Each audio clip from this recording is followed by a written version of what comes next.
পল্লবী, তোমার একটুও লজ্জা নাই? তুমি আবার কুকুরের মতো এই বাড়িতে এসেছো?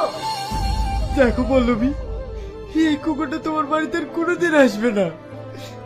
আমরা এই গ্রাম থেকে চলে যাচ্ছি। জিজ্ঞেস করবে না কেন চলে যাচ্ছি?